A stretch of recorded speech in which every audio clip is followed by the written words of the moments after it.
अब हामीले पढ्न लागेको चाहिँ ओके सो हामीले पढ्न लागेको चाहिँ क्लोस्ट्रिडियम हो। क्लोस्ट्रिडियम कस्तो छ भन्दाखेरि एउटा अर्गानिजम हो जो चाहिँ के हुन्छ भन्दाखेरि तिम्रो पहिला त बुझ्नु पर्यो ग्राम पोजिटिभ हो। सबभन्दा पहिला इम्पोर्टेन्ट के छ भन्दाखेरि तिमीहरूले एटम नट सेल भन्छ कि एउटा रूपमा हाल बुझ्दाखेरि हामीले के बुझ्नु पर्यो भन्दाखेरि एकैछिनमा उता क्लास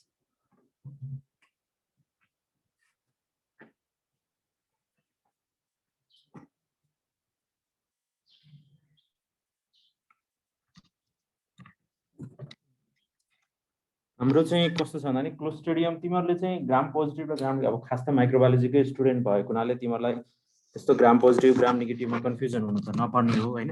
तै पनि के बुझ्नुपर्छ भन्दाखेरि हाम्रो सबै जति पनि कोक्काइहरू हुन्छ नि जस्तै स्टेफाइलोकोकस भयो स्ट्रेप्टोकोकस भयो तिनीहरू सबै ग्राम कोक्काइहरू चाहिँ मेनली ग्राम पोजिटिभ कोक्काइ हुन्छ। कोक्काइहरूलाई एज ए बुझ्दाखेरि चाहिँ हामीले के बुझ्छ भन्दाखेरि सबै कोक्काइहरू चाहिँ ग्राम पोजिटिभ हुन् केही with exception like Neisseria and Moraxella groups. So gram negative cocci थोरै छ। हामीलाई मोरेक्जेला र नाइजेरिया ग्रुप बाहेक अरू सबै जति पनि कोकाइहरू छन् सबै ग्राम पोजिटिभ छन्। त्यस्तै रड्समा के लागू हुन्छ भन्दाखेरि अलमोस्ट सबै रड्सहरू बेसिलाइहरू चाहिँ ग्राम नेगेटिभ छन् जस्तै कि इन्टरब्याक्टेरियसी भयो ठुलो फ्यामिलीहरू चाहिँ ग्राम नेगेटिभ छ। तर ग्राम पोजिटिभ रड्सहरू थोरै छन्। तर जति पनि छन् तिनीहरू चाहिँ सबै मेडिकली धेरै इम्पोर्टेन्ट छ किनभने तिनीहरूले चाहिँ जति पनि रोगहरू लगाउँछन् त्यो चाहिँ एकदमै सिरियस खाले हुन्छ। अब ग्राम पोजिटिभ रड्स थोरै छन्। So all bacilli are gram negative except few. अनि फ्यूमा के पर्छ त भन्दा जस्तै क्लोस्ट्रिडियम पढ्यो होइन, त्यसपछि ट्युबरक्लोसिस माइकोब्याक्टेरियम ट्युबरक्लोसिस पढ्यो होइन, त्यसपछि लिस्टेरिया पढ्यो, त्यसपछि एन्थ्रेक्स पढ्यो। यिनीहरू सबै बेसिलाइ त हुन् तर ग्राम पोजिटिभ हुन्। सो ग्राम पोजिटिभ बेसिलाइहरू थोरै हुन्छ भन्ने कुरा चाहिँ पहिला बुझ्नु पर्यो। त्यो मध्ये क्लोस्ट्रिडियमको कुरा गरिरहेछौँ। अब क्लोस्ट्रिडियमको कुरा गर्दाखेरि के हुन्छ भन्दाखेरि हामीले मेनली चाहिँ ब्याक्टेरियाहरूलाई चाहिँ एरोबिक र एनारोबिक भनेर छुट्याउँछौँ। एरोबिक अर्ग्यानिजम त थाहा छँदैछ जसलाई चाहिँ अक्सिजनको प्रेजेन्समा बाँच्न सक्छ होइन, अक्सिजनको एब्सेन्समा चाहिँ बाँच्न सक्दैन होइन। एनारोबिक अर्ग्यानिजम चाहिँ फेरि कस्तो त भन्दाखेरि अक्सिजनको प्रेजेन्समा बाँच्न सक्दैन। अब बाँच्न सक्नुको कारण के छ त भन्दाखेरि उनीहरूसँग दुईटा इन्जाइम हुँदैन, एउटा चाहिँ सुपर अक्साइड डिसम्युटेज र एउटा क्याटालेज। यो चाहिँ कन्सेप्ट बुझ्नुपर्छ है। एनारोबिक अर्ग्यानिजम के हुन्छ त भन्दाखेरि उनीहरूले अक्सिजनलाई चाहिँ युटिलाइज गर्न सक्दैनन्, अक्सिजनलाई चाहिँ ब्रेकडाउन गर्न सक्दैनन् भनौँ होइन। अक्सिजनलाई ब्रेकडाउन गर्न सकेन भने त अक्सिजनबाट निस्केको जुन फ्री रेडिकलहरू छ त्यसले गर्दा त्यसको चाहिँ त्यो फ्री रेडिकलले त्यो ब्याक्टेरियाहरूको ज्यान जाने गर्छ। सो हामीले के बुझ्नु पर्यो भन्दाखेरि रेस्पिरेसनको बाई प्रोडक्टको रूपमा चाहिँ अक्सिजन चाहिँ एउटा सुपर अक्साइडको रूपमा निस्किन्छ। त्यो सुपर अक्साइडलाई हामीले न्युट्रलाइज गर्नलाई के हुन्छ त भन्दाखेरि सुपर अक्साइड डिसम्युटेज भन्ने हुन्छ। र सुपर अक्साइड डिसम्युटेजले के गर्छ त भन्दाखेरि तिम्रो फ्री रेडिकल्सहरू हुन्छ नि त्यसलाई चाहिँ के गर्छौँ यिनीहरूले कन्भर्ट गर्छ हाइड्रोजन पेरोक्साइडमा। हाइड्रोजन पेरोक्साइडलाई चाहिँ क्याटालेजले ब्रेकडाउन गरेर वाटर र अक्सिजनमा कन्भर्ट गर्छ। सो जति पनि एरोबिक अर्ग्यानिजम छ तिनीहरूसँग यो दुईटा इन्जाइम हुन्छ, सुपर अक्साइड डिसम्युटेज र क्याटालेज। जुन एनारोबिक अर्ग्यानिजमहरू छ तिनीहरूसँग यो दुईटा इन्जाइम हुँदैन, त्यसैले गर्दा यिनीहरू अक्सिजन प्रेजेन्समा बाँच्न सक्दैन। यति त यो क्लियर त भयो नि होइन। दुईटा इन्जाइमको कुरा मैले गरेँ, एउटा सुपर अक्साइड डिसम्युटेज र एउटा क्याटालेज। बुझिरहेछौ तिमीहरूले? हेलो है ल। सो त्यो दुईटा इन्जाइम यिनीहरूसँग छैन भन्ने कुरा हो। अब एब्सोल्युट एनारोब्सको कुराहरू गर्दाखेरि हामीसँग एनारोबिक अर्ग्यानिजम धेरै अब स्पेसिसहरू थुप्रै छन्, तर हामीलाई मेडिकली भन्नाले मान्छेमा रोग गराउने कुन छ त हाम्रो ब्याक्टेरियोलोजिकल ल्याबमा या हामीलाई जुन हामी हस्पिटलमा काम गर्छौँ, हस्पिटलमा काम गर्दाखेरि एउटा रिसर्च वर्क हुन्छ, एउटा हस्पिटल बेस्ड वर्क हुन्छ। हस्पिटल बेस्ड वर्कमा चाहिँ हामीलाई के आउन सक्छ अर्ग्यानिजमहरू कुन इम्पोर्टेन्ट हो र त्यसको बारेमा कमसेकम एटलिस्ट कोही इन्फेक्टेड भएर आयो र ल्याबमा आइसकेपछि हामीले त्यसलाई मिस गर्नु भएन। भन्नाले कोही व्यक्ति इन्फेक्टेड छ र तिमीले त्यो ल्याबमा आएपछि तिम्रो माथि भरोसा हुन्छ, तिमी माथि डिपेन्डेन्ट हुन्छ फिजिसियन, त्यो कुरा पनि हामीले यदि डायग्नोसिस गरेर दिन सकेनौँ भने चाहिँ हाम्रो फेलियर हो। सो त्यसैले पनि हामीले चाहिँ कुन अर्ग्यानिजमहरू चाहिँ मान्छेमा रोग गराउँछ र त्यो कति इम्पोर्टेन्ट छ, कुन खाले रोग गराउन सक्छ त्यति कुरा चाहिँ हामीले जान्नुपर्छ। र त्यसमध्ये सबभन्दा इम्पोर्टेन्ट चाहिँ एनारोबिकमा क्लोस्ट्रिडियम स्पेसिस आउँछ र त्यसमध्ये अर्को चाहिँ हाम्रो आउँछ ब्याक्टेरियोइड्स जुन चाहिँ इन्टेस्टाइनल ट्र्याकमा हाम्रो हुन्छ अरे। अब कुरो बुझ्दाखेरि चाहिँ अरू त थुप्रै पनि छन्, जुन पेप्टोस्ट्रेप्टोकोकाइहरू हाम्रो जिन्जिबारमा हुन्छ, यिनीहरू कमन फ्लोरा नै हो। र क्लोस्ट्रिडियम के छ भन्दाखेरि रोग गराउँछ, यसले गराउने रोग चाहिँ टिट्यानी हो होइन, किनभने यसको एउटा थुप्रै स्पेसिस छ, थुप्रै स्पेसिसले डिफ्रेन्ट रोग गराउँछ, तर सबभन्दा कमन चाहिँ क्लोस्ट्रिडियम टिट्यानी जुन चाहिँ हामीलाई कुनै पनि रोड ट्राफिक एक्सिडेन्ट भयो, सानो किलले घोच्यो, कहीँ पनि कुनै रस्टी चिजले खोच्यो, यो के हुन्छ भन्दाखेरि यसको अब अलिकति ओभरभ्यू म गरिहालौँ अनि जाउँला डिटेलमा। के हुन्छ भन्दा नि क्लोस्ट्रिडियम अर्गानिजम कस्तो छ त भन्दाखेरि मैले टिटानीको कुरा गर्दाखेरि यिनीहरू के हो स्पोर फर्मिङ ब्याक्टेरिया हो। स्पोर कस्तोलाई भन्छ त भन्दाखेरि जब ब्याक्टेरियालाई चाहिँ हार्मफुल कन्डिसन आउँछ, जब उसलाई चाहिँ एडभर्स कन्डिसन आउँछ, जब उसलाई खाना पाउँदैन, इन्भाइरोमेन्ट प्रपर इन्भाइरोमेन्ट पाउँदैन, त्यसपछि उसले के गर्छ त भन्दाखेरि आफूलाई चाहिँ स्पोरमा कन्भर्ट गर्छ। सो स्पोर फर्मिङ ब्याक्टेरिया थोरै छन्, त्यो मध्ये सबभन्दा इम्पोर्टेन्ट चाहिँ तिमीलाई मैले भिडियो पनि त्यसैले हालेको दुईटा, एउटा चाहिँ क्लोस्ट्रिडियम र एउटा एन्थ्रेक्स ग्रुपको हुन्छ हैन। यिनीहरू चाहिँ ग्राम पोजिटिभ नै हो। यो सबैमा चाहिँ एउटा एरोबिक हो, एउटा एनारोबिक हो। सो क्लोस्ट्रिडियम चाहिँ स्पोर फर्मिङ एनारोबिक अर्गानिजम हो। अब यो स्पोरले के गर्छ के त भन्दाखेरि स्पोर भनिसकेपछि यिनीहरू बाहिर चाहिँ मजाले बाँच्न सक्छन् क्या, इन्भाइरोमेन्टमा मजाले बाँचिरहेको हुन्छ। तिमीहरू बस्ने खाने ठाउँ होइन, इभन घरमा पनि, इभन माटो बाहिर घुम्न जाँदाखेरि, खेल्न जाँदाखेरि जहाँ पनि क्लोस्ट्रिडियमको स्पोर पाइन्छ। हामीलाई यो रोग किन नलागेको भन्दा नि हामीलाई कहिले पनि काट्यो भने हामीले के गर्छौँ त तुरुन्तै टिटीको इन्जेक्सन लगाउँछौँ। त्यो टिटी भनेकै हामीलाई क्लोस्ट्रिडियमको टिटेनस टक्सोइड हो। त्यो भनेको क्लोस्ट्रिडियमको टिटानीको इन्फेक्सन नहोस् भनेर लगाइएको। किन नहोस् भन्दाखेरि जति पनि बाहिर इन्भाइरोमेन्ट छ, जति पनि रस्टी चिजहरू छ, जति पनि बाहिरको हाम्रो इन्भाइरोमेन्टल यो छ के भन्छ भन्दाखेरि जस्तै कि हामीलाई कुनै पुरानो किल्लेको छु भने हामीले भन्छ टिटेनसको सुई लगाउनुपर्छ भन्छौँ। कुनै पुरानो धारले काट्यो भने अब नयाँ ब्लेडमा त स्पोर पहिले अभियसली त्यो प्रोटेक्टेड हुन्छ, नयाँ निकाल्यो त्यसैले त्यसबाट स्पोर त हुन चान्स भएन, त्यो स्टराइलाइज छ। तर कुनै पनि इन्भाइरोमेन्टमा धेरै दिनसम्म राखेका छौँ भने त्यहाँ स्पोर हुने चान्स हुन्छ। र त्यो स्पोर के गर्छ त भन्दाखेरि फेरि फेभरेबल इन्भाइरोमेन्ट पाउने बित्तिकै त्यसले आफूलाई फेरि ब्याक्टेरियामा कन्भर्ट गर्छ। भन्नाले भेजिटेटिभ ब्याक्टेरिया भएर चाहिँ इन्फेक्टिभ ब्याक्टेरिया हुन्छ, प्याथोजेनिक ब्याक्टेरिया भएर आउँछ। अनि त्यसरी गर्दाखेरि चाहिँ के हुने भयो त रोग मान्छेलाई लाग्ने भयो। सो एउटा ब्याक्टेरिया आफूलाई इन्भाइरोमेन्ट सिचुएसन मिलेन भने स्पोरमा कन्भर्ट हुने, र स्पोर भएपछि चाहिँ फेरि फेभरेबल इन्भाइरोमेन्ट मिल्यो भने त्यसले आफूलाई जर्मिनेटिभ र नर्मल भेजिटेटिभ ब्याक्टेरिया पुरानै ब्याक्टेरियामा कन्भर्ट गर्ने। यसले के गर्यो त भन्दाखेरि यिनीहरूलाई अब नर्मल ब्याक्टेरिया चाहिँ धेरै दिन बाँच्दैन, तर स्पोर चाहिँ वर्षौँ वर्षसम्म, इभन केही कति भनौँ 50 वर्ष 60 वर्ष 100 वर्षसम्म पनि यिनीहरू बसिरहेको हुन्छन्। यिनीहरूलाई चाहिँ यदि साँच्चै केहीले क्रस गरेन भने केही पनि हुँदैन, यिनीहरू स्पोर चाहिँ इन्भाइरोमेन्टमा बसिरहेको हुन्छ। प्रब्लम के छ भन्दा नि जब स्पोर फर्म हुन्छ तब यिनीहरूले चाहिँ आफूले यति कम खान्छन् कि यिनीहरूको मेटाबोलिजम यति कम हुन्छ कि इनर्टिक रूपमा बसिरहेको हुन्छ, आफूलाई केही पनि चाहिँदै छैन कि स्पोरमा बसिरहेको हुन्छ, कुरिरहेको हुन्छ। जब चाहिँ साँच्चै फेभरेबल इन्भाइरोमेन्ट आउँछ अनि आफूलाई कन्भर्ट गर्छ। सो यसरी यिनीहरूले चाहिँ इन्फेक्सन गर्दो रहेछ। अब जति पनि मैले भने नि काटेको होस्, पुरानो घाउ लिएर होस्, पुरानो हतियारले होस्, या रोड ट्राफिक एक्सिडेन्ट होस्, या माटोमा हामीले कुनै कन्ट्याक्ट भयो घाउहरू काटिएर, त्यो सबैमा चाहिँ क्लोस्ट्रिडियम टिटानीको इन्फेक्सनको चान्स एकदमै हुन्छ। अहिले चाहिँ हामीले यो रोग चाहिँ एकदमै खतरनाक हो। अहिले हामीले नदेखिनुको कारण के हो त भन्दाखेरि हामी सबैले यसको भ्याक्सिनेसन लगाएको हुन्छौँ। भ्याक्सिन लगाएकै हुनाले हामीलाई यो रोग लाग्दैन। तर जुन व्यक्तिलाई भ्याक्सिन लगाएको छैन त्यस्तो व्यक्ति या भ्याक्सिन लगाए पनि सर्टेन टाइम पछि, अब तिमीहरूले त यो कोरोना भाइरसको पेन्डेमिक भएपछि यति त बुझ्यो कि होइन भ्याक्सिन लगाए पनि सर्टेन टाइमसम्म मात्रै त्यो के अरे लाइफ लङ त भ्याक्सिनले काम गर्दो रहेछ। सर्टेन टाइमसम्म त्यसको एन्टिबडी चाहिँ टाइटर भयो भने काम गर्छ, त्योभन्दा थ्रेसहोल्डभन्दा कम भयो भने त्यसले काम गर्न छोड्छ। या त बुस्टर लगाउनु पर्यो कि त त्यसले काम गर्न छोड्यो भने हामीलाई इन्फेक्सन हुन्छ। सो कुनै व्यक्ति जसको भ्याक्सिन चाहिँ एकदम पुरानो छ र लगाएन, या रिसेन्टली इन्फेक्सन भयो र ट्राफिक एक्सिडेन्ट भयो त्यसले लगाएन, या कुनै किल्ले गोचियो त्यसले लगाएन भने त्यस्तो व्यक्तिले चाहिँ क्लोस्ट्रिडियम इन्फेक्सन लिएर आउन सक्छ है। अब जिनसको कुरा गर्दाखेरि क्लोस्ट्रिडियम के हो त एउटा ग्राम पोजिटिभ रड्स हो। यसले स्पोर फर्मिङ भन्छ, स्पोर फर्मिङ गर्छ, एनारोबिक हो। यो तीनटै कुरा एक्सप्लेन भइसक्यो तिमीहरूलाई। अब चाहिँ मेडिकल इम्पोर्टेन्स अर्गानिजम के हो त भन्दाखेरि Clostridium tetani, Clostridium botulinum, Clostridium perfringens र क्लोस्ट्रिडियम डिफिसियल।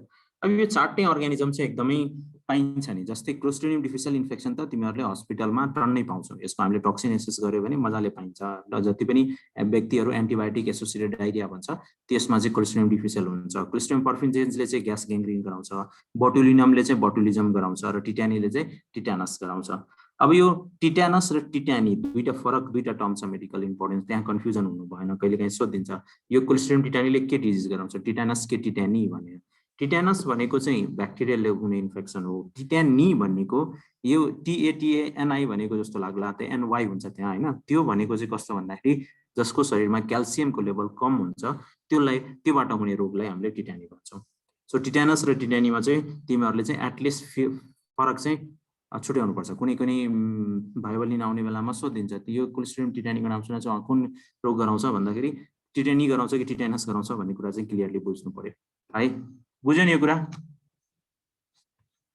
हो त भन। हजुर सर। ल अब क्लोस्ट्रिडियम टिटानीको कुरा गर्दाखेरि क्लोस्ट्रिडियम टिटानी चाहिँ डिस्टिङ्ग्विसिङ फिचर के हो त भन्दाखेरि यो large gram positive spore forming rod हो एनारोब्स हो प्रोड्युस टिटेनस टक्सिन यिनीहरूको रिजर्भर कहाँ हुन्छ त सोइलमा हुन्छ ट्रान्समिसन मेनली कसरी हुने भयो त puncture wound trauma human bites required low tissue oxygenation छ भित्रको जुन अक्सिजन अब पनि पङ्क्चर वुन्ड भने पनि अब हेर लेसरेसन भयो भने जस्तै कि हाम्रो कहिलेकाहीँ छालाहरू चाहिँ यत्तिकै घस्रिने गर्छ घस्रिएको बेला चाहिँ त्यहाँ चाहिँ कहिले पनि क्लोस्ट्रिडियम टिटानीको इन्फेक्सन हुँदैन किनभने त्यो भित्र गएको छैन उन्ड भित्री छैन भने त्यहाँ त्यो जुन हाम्रो जर्मिनेट क्लोस्ट्रिडियम टिटानीको स्पोर परे पनि त्यो अक्सिजनको बाहिर कन्ट्याक्टमा हुन्छ नै किनभने भित्र टिस्युसम्म पुगिसकेको छैन नि त हाम्रो घाउ त्यस्तोमा चाहिँ फेरि अक्सिजनको प्रेसरले गर्दाखेरि यिनी अर्गानिजमहरू नबाच्ने भएको हुनाले त्यहाँ स्पोर पुग्दा पनि हामीलाई यो इन्फेक्सन हुँदैन सो डिप पङ्क्चर हुनु पर्यो भित्री जानु पर्यो जहाँ चाहिँ अक्सिजन रिक्वायरमेन्ट कम भए पनि यिनीहरू बाँच्न सक्छन् है अब पैथोजेनेसिस के हो त भन्दाखेरि spore germinate in the tissue producing tetanus toxin and exotoxin also called the tetanus plasmin यो चाहिँ carried intra axonally to the CNS भन्नाले कस्तो हुन्छ भन्दाखेरि हाम्रो सपोज घाउ भयो हातमा भए पनि तिनीहरू के गर्छन् भन्दाखेरि नर्भबाट यसको चाहिँ ट्राभल भएर सेन्ट्रल नर्भस सिस्टमसम्म पुग्छ अनि सेन्ट्रल नर्भस सिस्टमसम्म पुग्यो भने के हुन्छ ग्याङ्ग्लियोसाइनिक रिसेप्टरलाई बाइन्ड गर्छ बाइन्ड गरेपछि यसले के गर्दो रहेछ रिलिज गर्छ इनिबिटिभ मेडिएटर यानि कि गाबा एन्ड ग्लाइसिन यो भनेको के हो भन्दाखेरि न्युरो ट्रान्समिटर हो तिम्रो ब्रेनको जसले चाहिँ के गर्छ त भन्दाखेरि तिम्रो शरीरलाई चाहिँ एक्सनहरू अब तिमीहरूले कहिलेकाहीँ चाहिँ यो यदि रिलिज भएन भने के हुन्छ भन्दाखेरि हाम्रो शरीर चाहिँ एकदमै हातखुट्टा कन्ट्रोलमा हुँदैन अब यसले के गर्छ भन्दा नि यो इनिबिटरलाई ब्लक गरिदियो भने हाम्रो हातखुट्टा साँच्चै कन्ट्रोलमा हुँदैन अनि त्यसपछि चाहिँ excited neuron unopposed extreme muscle spasm one of the most toxic substance known अनि यसले गर्दा के हुने भयो त भन्दाखेरि तिम्रो शरीरमा भएको जति पनि मसल्सहरू छ त्यो सबै चाहिँ कन्ट्र्याक्सन हुन थाल्छ कन्ट्र्याक्सन भएको हुनाले यो चाहिँ ओपिस्थोटोनस राइसस सार्डोनिकस र हैन र यो डेभलप हुन्छ तिम्रो टिटानिसमा चाहिँ मेन फिचर के हुन्छ भन्दा नि एउटा चाहिँ धनुष टङ्कार भन्छ यसको नेपाली नाम या गाउँतिरको नाम त्यो किन भनेको भन्दाखेरि हाम्रो शरीर चाहिँ तिमीहरूले एउटा फिमेलको बडी यतातिर हेऱ्यो भने जुन ब्याक मसलहरू स्पाजम भएर हाम्रो शरीर पुरै धनुषको पछाडितिर धनुषको जस्तो फर्किन्छ हामीले जुन एरो र बो भन्छौँ नि त्यो बो जस्तै धनुष जस्तै पछाडितिर फर्के जान्छ त्यो किन भएको भन्दाखेरि त्यो टोक्सिनले गर्दा भएको टोक्सिनले के गर्यो त भन्दाखेरि सेन्ट्रल नर्भस सिस्टममा गएर इनिबिटरी गाबा ग्लाइसिनलाई इन्हिबिट गरिदियो त्यसले गर्दा हाम्रो मसलहरू चाहिँ कन्ट्र्याक्सनहरू एकदम आफैमा हुन थाल्यो आफै भएर त्यो चाहिँ फेसको मसल कन्ट्र्याक्सन भएर त्यो चाहिँ शैतानको हाँसी जस्तो त्यसलाई चाहिँ ओपिस्थोटोनस भन्छौँ त्यस्तो देखिन्छ अनि चाहिँ हाम्रो चाहिँ ब्याक मसल स्पाजम भएर चाहिँ ब्याकतिर फर्केको हुन्छ त्यसलाई चाहिँ त्यो एउटा फिचरहरू आउँछ अब एउटा इम्पोर्टेन्ट कुरा मैले तिमीहरूलाई के भनिनँ माइक्रोबायोलोजिकल पोइन्ट अफ भ्यूमा चाहिँ के बुझ्नु पर्यो भन्दाखेरि क्लोस्ट्रिडियम टिटानी के हो त भन्दाखेरि एनारोबिक अर्गानिजम हो यो चाहिँ स्पोर फर्मिङ हुन्छ त्यो पनि कुरा भयो स्पोर फर्मिङमा पनि अब स्पोर चाहिँ तिमीहरूले पढ्दाखेरि 4 खाले हुन्छ एउटा चाहिँ सेन्ट्रल एउटा चाहिँ सब टर्मिनल एउटा टर्मिनल एउटा राउन्ड ओभल भनेर छुट्याएको हुन्छ मैले त्यो भिडियोमा एक्सप्लेन त गरेको छु तिमीहरूले के बुझ्नु पर्यो भन्दाखेरि क्लोस्ट्रिडियम टिटानीको चाहिँ कस्तो हुन्छ भन्दाखेरि हाम्रो ड्रम स्टिक एपियरेन्स हुन्छ भन्नाले के भनेको त भन्दाखेरि एन्डमा चाहिँ गएर स्फेरिकल हुन्छ सो तिमीहरूले यो पिक्चर हेऱ्यो भने यहाँ हेर कुनै ब्याक्टेरियाको एन्डमा गएर गोलो छ हैन कुनैको अलिकति ओभल छ ओभल जस्तो भयो भने हामीले जुन ब्याडमिन्टन खेल्छौँ नि त्यो ब्याडमिन्टन खेल्ने र्याकेट जस्तो हुन्छ त्यसलाई त्यो चाहिँ हाम्रो क्लोस्ट्रिडियम डिफिसियलमा पाउँछ तर क्लोस्ट्रिडियम टिटानीमा कस्तो हुन्छ भन्दाखेरि एन्डमा हुने र एन्डमा भएको गोलो हुने त्यो भनेको ड्रम स्टिक जस्तो एपियरेन्स हुन्छ सो स्पोर कस्तो भयो त भन्दाखेरि क्लोस्ट्रिडियम टिटानीको ड्रम स्टिक भएको एपियरेन्स भयो अनि त्यसै क्लोस्ट्रिडियम डिफिसियलको चाहिँ ब्याडमिन्टन र्याकेट भयो अरू दुईटाको पनि एउटा चाहिँ सेन्ट्रल हुन्छ जो चाहिँ बटुलिनम भयो अनि सब टर्मिनल चाहिँ पर्फिजेन्स हुन्छ तिनीहरूले खासै ठ्याक्कै नाम दिएको छैन तर क्लोस्ट्रिडियम टिटानीको चाहिँ ड्रम स्टिक एपियरेन्स भन्छ किनभने त्यो टर्मिनल एन्ड स्फेरिकल हुन्छ सो एन्डमा र गोलो हुन्छ त्यसले गर्दा ड्रम स्टिक भयो क्लोस्ट्रिडियम डिफिसियल कस्तो हुन्छ त भन्दाखेरि टर्मिनल एन्ड ओभल स्फेरिकल होइन ओभल हुने बित्तिकै तिमीहरूले ब्याडमिन्टन हामीले खेल्छौँ नि ब्याडमिन्टनको एउटा कर्क हुन्छ एउटा चाहिँ ब्याडमिन्टनको ह्यान्डल भनौँ जो ह्यान्डलमाथि जुन यो के ऱ्याकेट हुन्छ त्यसलाई जसले हामीले कर्कलाई हान्छौँ त्यस्तो ओभल सेपको लिन्छ सो त्यो भनेको क्लोस्ट्रिडियम डिफिसियल हो त्यो कुरा बुझ्नु पर्यो तिमीहरूले बुझिरहेछौ फलो गरिरहेछौ कि छैनौ हजुर सर सो अब क्लोस्ट्रिडियम टिटानीको कुरा गर्दाखेरि हामीले डायग्नोसिस कसरी गर्ने त ल्याबमा भनेपछि एउटा त के बुझ्नु पर्यो भन्दाखेरि एउटा ग्राम पोजिटिभ प्लस एनारोबिक अर्गानिजम हो त्यसैले गर्दाखेरि हामीलाई यसलाई ग्रो गर्न त एनारोबिक कल्चर मिडिया चाहिन्छ एनारोबिक कल्चर मिडिया हामीसँग के अप्सन छ त एउटा भनेको रबर्टसन कुक मिट मिडिया अर्को चाहिँ थायोग्लाइकोलेट ब्रोथ अब रबर्टसन कुक मिट मिडिया र थायोग्लाइकोलेट ब्रथमा के फरक छ त भन्दाखेरि रबर्टसन कुक मिट मिडियामा चाहिँ हामीले कुक मिट हालेका छौँ र त्यसमा चाहिँ के गरे हुन्छ भन्दाखेरि त्यसले चाहिँ तलको त्यो पुरै मिडियामा जो तल चाहिँ पार्ट चाहिँ बेसी एनारोबिक इन्भाइरोमेन्ट हुन्छ। सबभन्दा सर्फेसमा त अक्सिजन अलिकति कन्टेन्ट भइहाल्छ, तर जति तल गयो त्यति चाहिँ हाम्रो के हुने भयो त भन्दाखेरि एनारोबिक इन्भाइरोमेन्ट हुन्छ। ठ्याक्कै त्यो कुरा चाहिँ त्यहाँ पनि लागू हुन्छ थायोग्लाइकोलेट ब्रथमा पनि। थायोग्लाइकोलेट ब्रथमा कसरी डिभाइड गरिएको छ भन्दाखेरि सबभन्दा माथिको लेयरलाई एरोबिक भन्छ, मिडलको लेयरलाई चाहिँ माइक्रो एरोबिक भन्छ र तलको लागि चाहिँ एनारोबिक भन्छ। सो तिमीहरूले थायोग्लाइकोलेट ब्रथको बारेमा हेऱ्यो भने 3टा इन्भाइरोमेन्ट त्यहाँ बनेको हुन्छ। सबैभन्दा माथि एरोबिक, मिडलमा चाहिँ माइक्रो एरोफेलिक भन्छ भन्नाले कम अक्सिजन टेन्सन, अनि सबभन्दा तल चाहिँ जीरो अक्सिजन टेन्सन। सो हामीले चाहिँ थायोग्लाइकोलेट ब्रथमा पनि ग्रो गर्न सक्यौँ, अर्को चाहिँ रबर्टसन कुक मिट मिडियामा पनि ग्रो गर्न सक्यौँ। त्यो ग्रो गरिसकेपछि हाम्रो के अरे मिडिया चाहिँ टर्बिडिटी डेभलप हुन्छ। टर्बिडिटी डेभलप भएपछि हामीलाई थाहा भयो कि त्यहाँ अर्गानिजम ग्रो भएको छ। त्यो अर्गानिजम ग्रो भएपछि हामीले अब त्यसलाई त लिक्विड मिडियामा त हामीले के गर्न सक्छौँ, एउटा स्टेन गर्न सक्छौँ, तर स्टेनबाट अलिअलि इन्फर्मेसन आउन सक्छ। तर त्यसलाई चाहिँ फेरि एनारोबिकली ग्रो गर्नलाई हामीले के गर्नु पर्यो त भन्दाखेरि एनारोबिक जार लिनु पर्यो। एनारोबिक जारमा हामीले के गर्नु पर्यो, एउटा कुनै कल्चर मिडिया जस्तै ब्लड अगार इनरिच मिडियाहरू हुन्छ, त्यसमा चाहिँ हामीले के गर्छौँ त भन्दाखेरि त्यहाँबाट सब कल्चर गरेर त्यो ब्लड अगारलाई त्यो जारभित्र राखेर त्यहाँबाट चाहिँ एनारोबिसिस जार भन्ने तिमीहरूले सुनेको छौ कि छैनौ? एनारोबिक कन्डिसन मेन्टेन गर्नलाई त्यो जारभित्र हालेर, नत्र के हुन्छ त्यो जार कस्तो हुन्छ भन्दा नि कसरी डिजाइन गरे हुन्छ भन्दा नि पहिला चाहिँ फरक थियो। अहिले चाहिँ कस्तो गरे हुन्छ भन्दा नि जार हुन्छ, जारभित्र चाहिँ एउटा प्याकेट हामीले फोरेर राखिदिन्छौँ। त्यो प्याकेटले के गर्छ भन्दाखेरि त्यसबाट निस्किएको जति पनि इन्भाइरोमेन्टमा अक्सिजन बचेको छ नि त्यसलाई युटिलाइज गरिदिन्छ। त्यो प्याकेटमा नाइट्रोजन हुन्छ, हाइड्रोजन हुन्छ। हाइड्रोजनले चाहिँ के गर्छ त भन्दाखेरि अक्सिजनलाई कम्बाइन गरेर वाटर बनिहाल्छ। अनि त्यसरी के भयो भन्दा नि त्यो जार त क्लोज थियो, त्यो भित्र थोरै एयर थियो, त्यो भित्र एयरको भएको अक्सिजन पनि त्यो प्याकेटबाट निस्केको हाइड्रोजनहरूले त्यसलाई कम्बाइन गरेर युटिलाइज गरिदियो। सो त्यो जारभित्र अब कम्प्लिटली अक्सिजनको एब्सेन्स छ। अब त्यस्तो कन्डिसनमा यदि तिम्रो ब्याक्टेरिया ग्रो हुन्छ भने तिम्रो अलमोस्ट के कन्फ्युजन के क्लियर भयो त यो क्लोस्ट्रिडियम टिटानी हो। एनारोबिक कल्चरको बारेमा क्लियर भयो तिमीहरूलाई? हजुर सर। यसमा अझ फर्दर हो कि जारको बारेमा फेरि भन्दैन एकपल्ट। जार भनेको एउटा कुनै पनि जार हो क्या, जस्तै क्लोज्ड एयर टाइट कन्टेनर भनौँ न होइन, त्यसलाई नाम चाहिँ एमजे भनेर म्याकिन्टल्सफिल्ड जार भनेर भनिन्छ होइन। त्यो हामीलाई त्यस्तो एउटा साइन्टिस्टको नामबाट दियो, त्यसले पत्ता लगाएको हुनाले हामीले कुनै पनि जार लियो रे। त्यो जारमा के गर्यौँ त भन्दाखेरि हामीले टाइट गरिदियो। टाइट गरेपछि त त्यो भित्र त हावा छ, हावामा त सबै कन्टेन हुन्छ, हावामा अक्सिजन छ, नाइट्रोजन छ, कार्बन डाइअक्साइड छ, सबै कुरा छ। हामीले के गर्छौँ त भन्दा नि त्यो भित्र टाइट प्याकेटभित्र चाहिँ हामीले एउटा क्याटालिस्टको रूप पाउँछ कि क्याटालिस्टहरू पाउँछ। त्यसले के गर्छ भन्दा नि त्यो एउटा प्याकेटमा पाउँछ, एनारोबिक प्याक भनेर हुन्छ। त्यो हामीले खोलेर राखिदिन्छौँ। खोलेपछि त्यसभित्र भएको हाइड्रोजनहरू, नाइट्रोजनहरू, अरू ग्यासहरू, इनर्ट ग्यासहरू निस्किन्छन्, तर अक्सिजन होइन। अब त्यो ग्यासहरूले के गर्छन् त भन्दाखेरि अक्सिजन त्यो भित्र टाइट कन्टेनरभित्र भएको त थोरै अक्सिजन छ, त्यो पुरै इन्भाइरोमेन्टलाई त युटिलाइज गर्नु परेन नि त। अब त्यो एउटा जारभित्रको हावा थोरै छ, त्यो भित्र भएको अक्सिजन पनि थोरै छ, अनि त्यसलाई चाहिँ योबाट निस्केको क्याटालिस्टले कम्बाइन गरिदिन्छ। कम्बाइन गरिसकेपछि के भयो त अक्सिजन त्यो टाइट कन्टेनरमा अब जिरो हुने भयो। जब भित्र जिरो छ भनेपछि क्लोस्ट्रिडियम के भयो त एनारोबिक इन्भाइरोमेन्ट हुने भयो।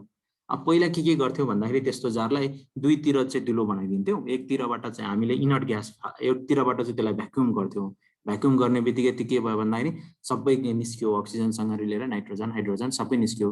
त्यसपछि हामीले चाहिँ अर्को पाइपबाट के गर्थ्यौँ, हाइड्रोजन मात्रै हालिदिन्थ्यौँ या नाइट्रोजन मात्रै हालिदिन्थ्यौँ। त्यसले गर्दा के हुन्थ्यो त भन्दाखेरि त्यो भित्र हावा त छ, तर हावा नाइट्रोजन मात्रै छ, अक्सिजन छैन भन्ने बित्तिकै एनारोबिक कन्डिसन भयो। तर त्यो पहिला गरिन्थ्यो। पहिला अलिकति कम्प्लेक्स प्रोसिड्युर भयो नि त। तिमीले एउटा जार लिनु पर्यो, जारबाट भ्याक्युम क्रिएट गर्नु पर्यो, अर्कोबाट चाहिँ नाइट्रोजन र अक्सिजन चाहियो। त्यो त अब अहिलेको सम्भवमा पोसिबल छैन। सो अहिले चाहिँ यसले मोडिफाई गरेर जारै राख्यो, जारभित्र चाहिँ एउटा क्याटालिस्टको रूपमा चाहिँ प्याक आउँछ, एनारोबिक प्याक, त्यो हालिदियो। हालेपछि त्यहाँबाट रिलिज भएको नाइट्रोजन या हाइड्रोजनले त्यो के गर्ने भयो त तिम्रो त्यहाँ भएको अक्सिजनलाई बाइन्ड गरेर वाटर बनाएर त्यहाँ चाहिँ अक्सिजनको एब्सेन्स बनाउने भयो है। बुझ्यो यो कुरा? बुझ्यो कि बुझेन? अर्को एक वान फर्दर स्टेप अरू के गर्न सकिन्छ भन्दाखेरि एउटा तरिका छ जसलाई हामीले के भन्छौँ भन्दाखेरि एन्टिबायोटिक्स। एन्टिबायोटिक्सहरू मेट्रोनिडाजोल चाहिँ एनारोबिक अर्गानिजम चाहिँ के हुन्छ भन्दाखेरि तिम्रो सेन्सिटिभ हुन्छ। तर एमाइनोग्लाइकोसाइड नाम सुनेको छ? एमाइनो ग्लाइकोसाइड भनेको जस्तै कि जेन्टामाइसिन, एमिकासिन यिनीहरू हो। यिनीहरूले कस्तो हुन्छ भने यस्तो खाली एन्टिबायोटिक हो जसलाई चाहिँ ब्याक्टेरियामा काम गर्नलाई अक्सिजन डिपेन्डेन्ट मेकानिजम चाहिन्छ त्यो सेलभित्र छिर्नलाई। अब एनारोबिक अर्गानिजममा त अक्सिजन युटिलाइज गर्ने मेकानिजम नै छैन, त्यसो भए त तिनीहरूमा चाहिँ कहिले पनि एमाइनो ग्लाइकोसाइड यानि कि एमिकासिन, जेन्टामाइसिन कहिले पनि काम गर्न सक्दैन भन्नाले इन्ट्रेन्जिकली रेजिस्टेन्ट हो। अब हामीले त्यस्तो एनारोबिक कन्डिसनमा दुईटा एन्टिबायोटिक राखिदिन्छौँ, एउटा मेट्रोनिडाजोल हालिदिन्छौँ, एउटा एमाइनो ग्लाइकोसाइड हालिदिन्छौँ। एमाइनो ग्लाइकोसाइड रेजिस्टेन्ट आयो, मेट्रोनिडाजोल सेन्सिटिभ आयो भने one further step of confirmation कि यो एनारोबिक अर्गानिजम ग्रोथ भएको छ भनेर। बुझ्यो कुरो? हजुर सर। बुझ्यो सर। ओके, एउटा अझै फर्दर स्टेप म भन्छु। अब अझै के गर्न सकिन्छ त कन्ट्रोलको रूपमा त भन्दाखेरि एरोबिक अर्गानिजम लिने, एरोबिक अर्गानिजम चाहिँ एउटा प्लेट लिने, एउटा प्लेटमा चाहिँ एनारोबिक अर्गानिजम, हाफ प्लेटमा चाहिँ एनारोबिक अर्गानिजम राख्ने, हाफ प्लेटमा चाहिँ एरोबिक अर्गानिजम जस्तै कि स्युडोमोनास एरिजिनोसा भयो त्यस्तोलाई चाहिँ हामीले सब कल्चर गर्ने अनि त्यो भित्र राखिदिने। अब एरोबिक अर्गानिजमलाई त अक्सिजन चाहिन्छ, अक्सिजन नभए भने त बाँच्दैन, त्यो इन्भाइरोमेन्टभित्र त तिम्रो अक्सिजन तिमीले सबै हटाइसक्यो। त्यसले गर्दाखेरि त्यो पनि एउटा कन्ट्रोलको रूपमा काम गर्छ कि तिम्रो एनारोबिक सिस्टम काम गरिरहेको छ कि छैन। यदि त्यो स्युडोमोनास एरिजिनोसा ग्रो भएन भनेपछि तिम्रो भित्र चाहिँ अक्सिजन कन्टेन्ट थिएन भने बुझ्यो। यदि स्युडोमोनास एरिजिनोसा ग्रो भयो भने त के बुझिन्छ त कहीँ न कहीँबाट लिक भइरहेछ, त्यसैले तिम्रो एनारोबिक कन्डिसन मेन्टेन भएन र त्यसले गर्दा तिम्रो अर्गानिजम नआउन सक्छ। यो पनि बुझ्यो? सर यो एमिनो ग्लाइकोसाइडको एन्टिबायोटिक मेकानिजम कसरी हो? अक्सिजन चाहिने कसरी हो?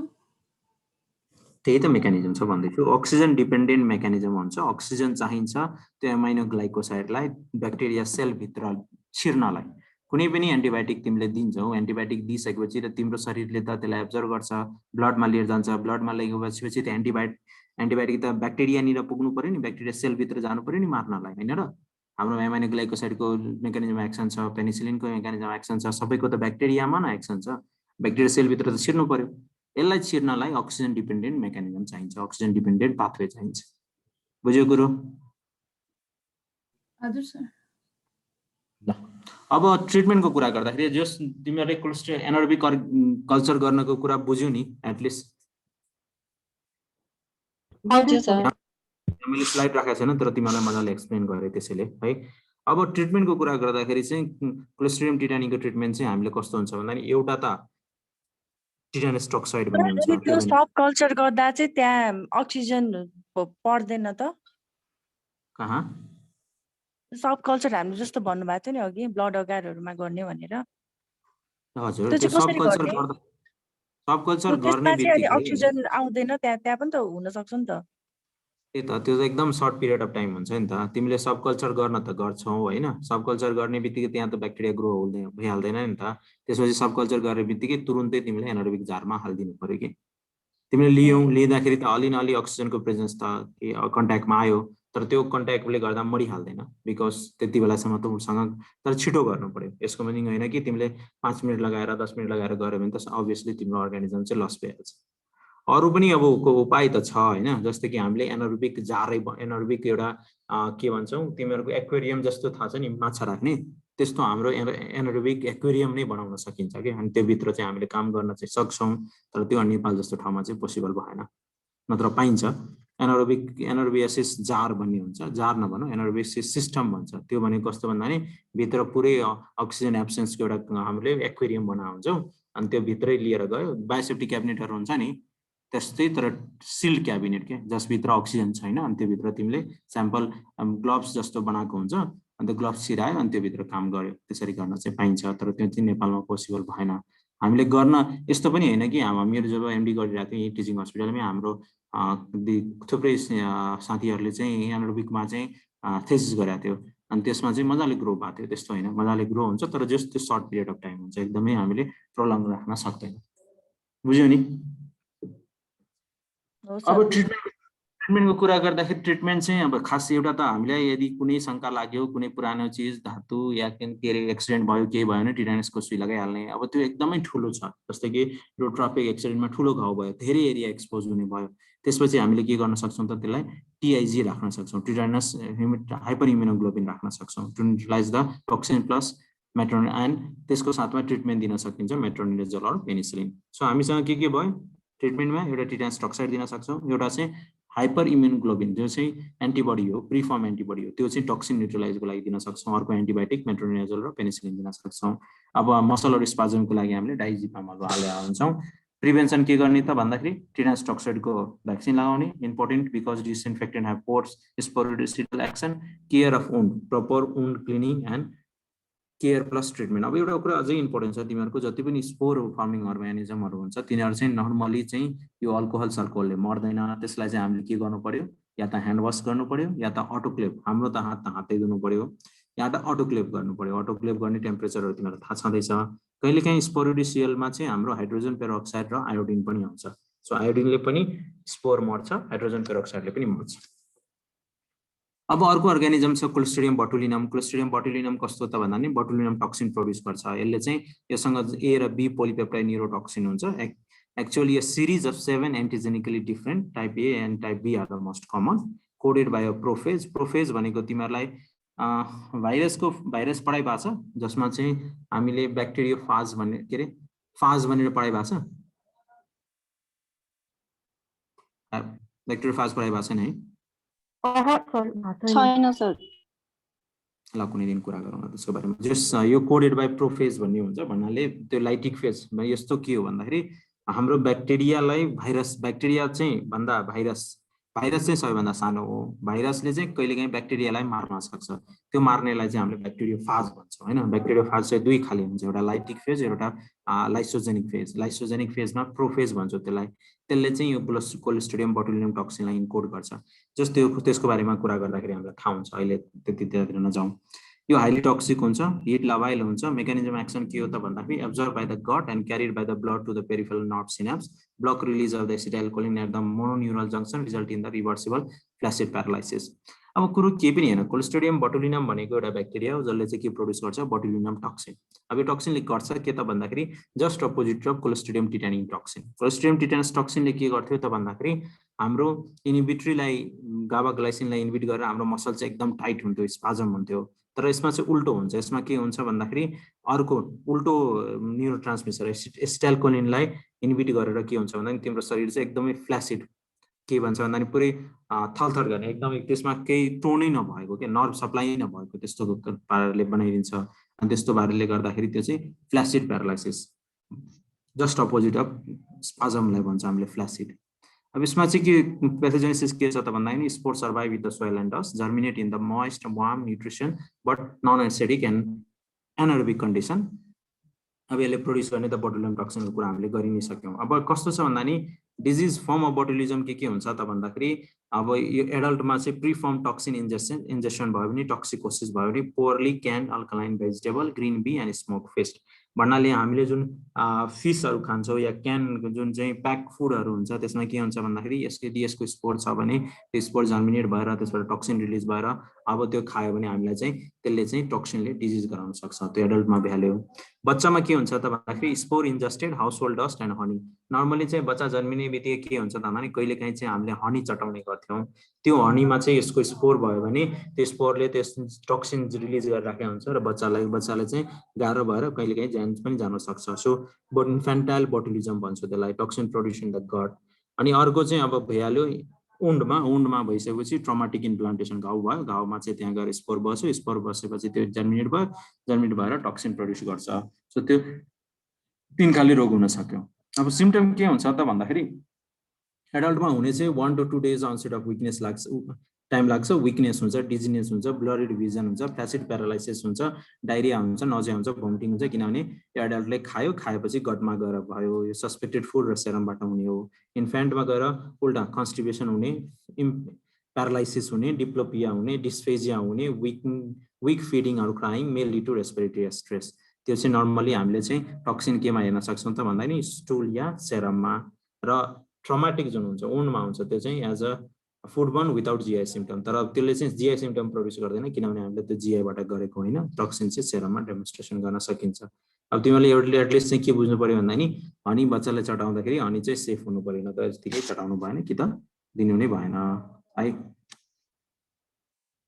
अब ट्रिटमेन्ट त अब त्यही अनुसार एडल्टलाई चाहिँ रेस्पिरेटरी सपोर्ट हुनु पर्यो, ट्राइभ्यालेन्ट एन्टिटक्सिन दिन सकिन्छ। अनि इन्फेन्टलाई चाहिँ respiratory support in monitor intensive care hyper immunoglobin serum दिन सकिन्छ। एन्टिबायोटिक चाहिँ जेनरली नट युज, किनभने त्यो एन्टिबायोटिक दियो भने ब्याक्टेरिया मर्छ, ब्याक्टेरिया मर्यो भने झन् टक्सिन रिलिज हुन्छ भनेर दिइँदैन। अनि वुन्डकोमा चाहिँ वुन्डलाई चाहिँ अब सफा गर्नु पर्यो र एन्टिबायोटिक चाहिँ दिनु पर्यो। अब प्रिभेन्सन कसरी गर्ने त? एडल्टमा प्रपर क्यानिङ, फुडको जुन क्यान फुडहरू छ त्यो सकेसम्म नखाने, खाए पनि अब प्रपर क्यान भएको त्यसलाई ल्याएर हिट गरेर खानु पर्यो हैन। इन्फ्यान्टमा चाहिँ हनी दिनु भएन हैन। अब हनी दिने हाम्रो चाहिँ ल हनी चटाए झन् राम्रो हुन्छ भनेको त्यो खास नराम्रो हुन सक्छ भन्ने कुरा चाहिँ बुझ्नु पर्यो। क्लोस्ट्रिडियम पर्फिन्जेस भने के त भन्दाखेरि डिस्टिङ्ग्विस फिचर, यो चाहिँ ग्यास ग्याङ्ग्रिन गराउँछ, यसले चाहिँ वुन्ड इन्फेक्सन गराउँछ र वुन्डमा चाहिँ ग्यास प्रोड्युसन गराउँछ। यसको डिस्टिङ्ग्विस फिचर चाहिँ large gram positive spore forming rod हो, spore in rare in tissue, non motile, anaerobic अब stormy fermentation in milk media. So यसको एउटा क्यारेक्टरिस्टिक फिचर के त भन्दाखेरि यसलाई ग्रो गराउँदाखेरि पुरै चाहिँ एकदम दुध जस्तो स्ट्रमी फर्मेन्टेसन, पुरै के भन्ने हावाले जुन फर्मेन्टेसन हुन्छ नि, फर्मेन्टेसन पुरै फैलिने कि एकदमै डेन्स भनौँ न त्यस्तो देखिन्छ।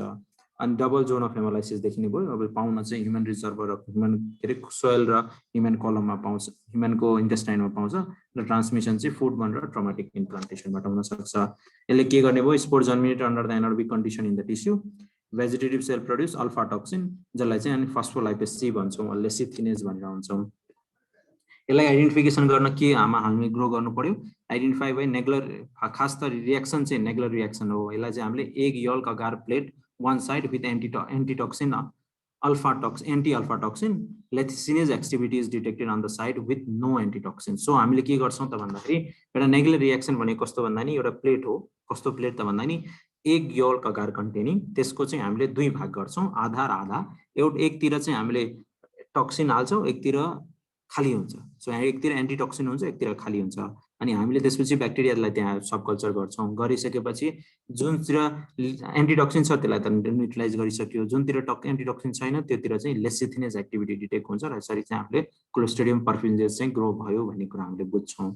12 other toxin damage the tissue. Enterotoxin produced in the intestine in the food poisoning disturb ion transport, water diarrhea, cramps similar to E. coli. So यसमा के पनि छ भन्दाखेरि अब एउटा अर्को पनि के फिचर छ भन्दाखेरि इन्टेरोटोक्सिन हुन्छ जसले चाहिँ रिजोल्युसन विदिन 24 आवर भन्नाले एउटा त वुन्ड इन्फेक्सन गराउँछ, अर्को चाहिँ फुड पोइजनिङ गराउँछ। अब यसले एउटा चाहिँ ग्यास ग्याङ्ग्रिन मैले कुरा गरिहालेँ, अर्को चाहिँ फुड पोइजनिङ गराउँछ, त्यो पनि कुरा भइ नै हाल्यो। अब अर्को चाहिँ क्लोस्ट्रिडियम पर्फिन्जेसको अब डायग्नोसिस क्लिनिकलै भयो। ट्रिटमेन्ट चाहिँ ग्याङ्ग्रिन छ भने डिब्रोइनेट गर्ने, फुड पोइजनिङ चाहिँ इजिली सेल्फ लिमिटिङ नै हुन्छ। अर्को लास्ट इम्पोर्टेन्ट टपिक चाहिँ क्लोस्ट्रिडियम डिफिसियल हो। क्लोस्ट्रिडियम डिफिसियलले के गराउँछ त भन्दाखेरि हाम्रो इन्टेस्टाइनमै हुन्छ। सुन है, हाम्रो इन्टेस्टाइनमै हुन्छ, तर यसलाई हाम्रो नर्मल फ्लोराले इन्भिट गरेर राखेको हुन्छ, त्यसैले यसले हामीलाई रोग गराउँदैन। तर जब हामी एन्टिबायोटिक लिन्छौँ, हाम्रो एन्टिबायोटिकले गर्दा हाम्रो नर्मल फ्लोरा मरेर जान्छ र मरेको बेला यो चाहिँ के हुन्छ भन्दा नि यसको पपुलेसन धेरै ग्रोथ हुन्छ र यो धेरै ग्रोथ भइसकेपछि यसले हाम्रो इन्टेस्टाइनमा चाहिँ एउटा सिडोमेम्ब्रेन बनाउँछ र डायरिया बनाउँछ। सो एउटा यस्तो व्यक्ति जसलाई चाहिँ प्रोलङ एन्टिबायोटिक